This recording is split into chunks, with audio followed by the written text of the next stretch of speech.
KR market ಯಾವುದು ವಿಧಾನಸೌಧದ ಕೂಗಳತೆಯಲ್ಲಿರುವಂಥ KR ಮಾರುಕಟ್ಟೆಯ ಅಲ್ಲಿ ಮಹಿಳೆಯೊಬ್ಬಳು ಬಸ್ಸು ನಿಲ್ದಾಣಕ್ಕೆ ಬಂದಾಗ ಇಬ್ರು ಕಾಮುಕರು ಅವಳ ಮೇಲೆ ಅತ್ಯಾಚಾರ ನಡೆಸಿದ್ದಾರೆ.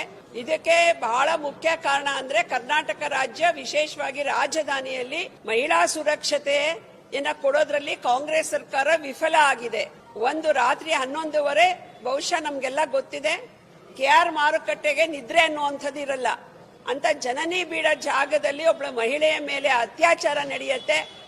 ಸರ್ಕಾರದಿಂದ ಇಲ್ಲಿ ಸುರಕ್ಷತೆ ಇಲ್ಲ ಅಂದ್ರೆ ಬಹುಶಃ ಬೆಂಗಳೂರು ಒಂದು ಅಂತಾರಾಷ್ಟ್ರೀಯ ಕೇಂದ್ರವಾಗಿ ಬಹಳ ದೊಡ್ಡ ಒಂದು ರಾಂಗ್ ಮೆಸೇಜ್ ಇವತ್ತು ರಾಷ್ಟ್ರ ಮತ್ತು ಅಂತಾರಾಷ್ಟ್ರಕ್ಕೆ ಹೋಗ್ತಾ ಇದೆ.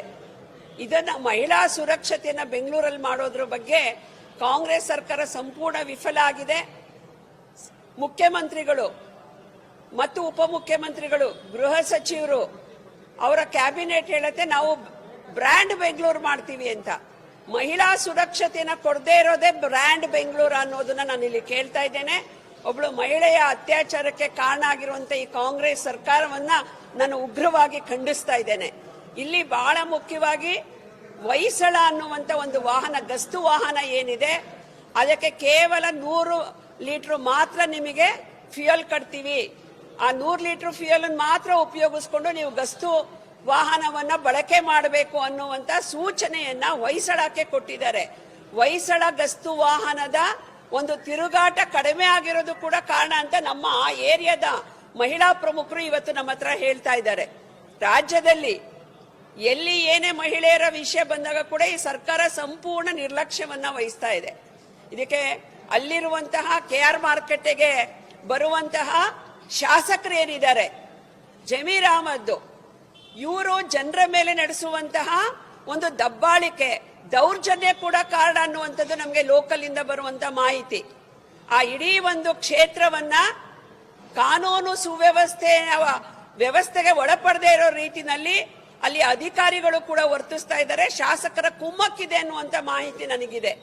ಪೊಲೀಸ್ ಠಾಣೆಗೆ ಮಹಿಳೆಯರು ದೂರನ್ನ ತೆಗೆದುಕೊಂಡು ಹೋದಾಗ ಅವ್ರಿಗೆ ಯಾವುದೇ ಬೆಲೆಯನ್ನ, ಗೌರವವನ್ನ ಕೊಡ್ತಾ ಇಲ್ಲ ಪೊಲೀಸ್ ಅಧಿಕಾರಿಗಳು ಅನ್ನುವಂತಹ ಮಾಹಿತಿ ಇದೆ.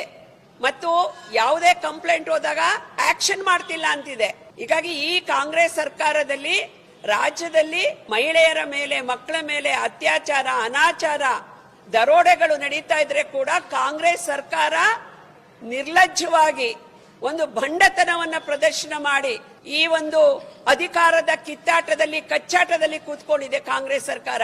ಮುಖ್ಯಮಂತ್ರಿಗಳು ತಮ್ಮ ಕುರ್ಚಿಯನ್ನು ಉಳಿಸ್ಕೊಳ್ಳೋದಕ್ಕೆ, ಗೃಹ ಮಂತ್ರಿಗಳು ತಾವು ಅಧಿಕಾರಕ್ಕೆ ಬರಕ್ಕೆ, ಉಪಮುಖ್ಯಮಂತ್ರಿಗಳು ಅವರ ಕುರ್ಚಿಯನ್ನು ಉಳಿಸ್ಕೊಳ್ಳೋದಕ್ಕೋಸ್ಕರ ರಾಜ್ಯದಲ್ಲಿ ಮಹಿಳಾ ಸುರಕ್ಷತೆನ ನಿರ್ಲಕ್ಷ್ಯ ಮಾಡಿರುವಂತ ಈ ಕಾಂಗ್ರೆಸ್ ಸರ್ಕಾರವನ್ನ ನಾನು ಉಗ್ರವಾಗಿ ಖಂಡಿಸೋದ್ರ ಜೊತೆಗೆ ಇಲ್ಲಿಯ ಕಮಿಷನರ್ಸು, ರಾಜ್ಯದ ಮಹಿಳಾ ಸುರಕ್ಷತೆಯ ಆಂತರಿಕ ಸುರಕ್ಷತೆಯನ್ನು ನೋಡ್ಕೊತಿರುವಂತ ಪೊಲೀಸ್ ಅಧಿಕಾರಿಗಳು ರಿವ್ಯೂ ಮೀಟಿಂಗ್ ಗಳನ್ನು ಮಾಡ್ತಾ ಇಲ್ಲ. ಸುರಕ್ಷತೆಯ ವಿಚಾರದಲ್ಲಿ ರಿವ್ಯೂ ಮೀಟಿಂಗ್ ಗಳನ್ನ ಮಾಡ್ತಿಲ್ಲ, ಮೇಲುಸ್ತುವಾರಿಯನ್ನ ಮಾಡ್ತಾ ಇಲ್ಲ ಅನ್ನುವಂತ ದೂರಿದೆ. ಹೀಗಾಗಿ ತತ್ಕ್ಷಣ ಗೃಹ ಮಂತ್ರಿಗಳು ರಾಜೀನಾಮೆಯನ್ನ ಕೊಟ್ಟು ಮನೆಗೆ ಹೋಗ್ಲಿ, ಮಹಿಳಾ ಸುರಕ್ಷತೆನ ಈ ಸರ್ಕಾರ ಎನ್ಶೋರ್ ಮಾಡಲಿ ಅನ್ನುವಂತ ಒತ್ತಾಯವನ್ನು ನಾನು ಈ ಸಂದರ್ಭದಲ್ಲಿ ಮಾಡ್ತಾ ಇದ್ದೀನಿ.